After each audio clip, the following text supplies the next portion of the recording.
ഇന്ന് യാസിമോൻ്റെ ബർത്ത്ഡേ ആയിരുന്നു. ബർത്ത്ഡേ ആയിട്ട് അവനൊരു സൈക്കിൾ വാങ്ങിച്ചു കൊടുക്കാമെന്ന് വിചാരിച്ചു. അവൻ്റെ പഴയ സൈക്കിൾ അങ്ങ് ആകെ പോയിരുന്നു. നേരെ ഞങ്ങൾ ഹരിപ്പാട് അറ്റ്ലസ് സൈക്കിൾ ട്രേഡേഴ്സിലേക്ക് പോയി. പുറമേ നോക്കിയൊരു ചെറിയ കട പോലെ തോന്നും, എന്നാൽ അകത്തേക്ക് കയറിയപ്പോഴോ സൈക്കിളുകളുടെ ഒരു വൻപിച്ച കളക്ഷൻ തന്നെ ഉണ്ടായിരുന്നു അവിടെ. കൂടാതെ എല്ലാം പ്രമുഖ കമ്പനികളുടെ ബ്രാൻഡഡ് സൈക്കിളുകൾ മാത്രം. ഞങ്ങൾ വിചാരിച്ചു ഒരുപാട് വിലയാകുമെന്ന്. എന്നാൽ ഹോൾസെയിൽ വിലയ്ക്കാണ് അവിടെ സൈക്കിളുകൾ കൊടുത്തിരുന്നത്. 3000 രൂപയിൽ തുടങ്ങി ഇലക്ട്രിക് സൈക്കിൾ വരെ അവിടെ അവൈലബിൾ ആണ്. കൂടാതെ വേറൊരു പ്രത്യേകത എന്ന് വെച്ച് കഴിഞ്ഞാൽ EMI സൗകര്യം അവിടെ ലഭ്യമാണ്. ഒരു സൈക്കിൾ വാങ്ങിക്കാൻ പോയ ഞങ്ങൾ അവിടെ നിന്ന് 2 സൈക്കിൾ വാങ്ങിച്ചിട്ടാണ് തിരികെ പോകുന്നത്.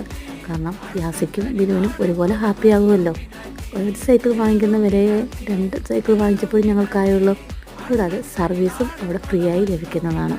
എന്തായാലും ഞങ്ങൾ ഹാപ്പിയായി, യാസിയും ബിനുവും ഹാപ്പിയായി. കൂടാതെ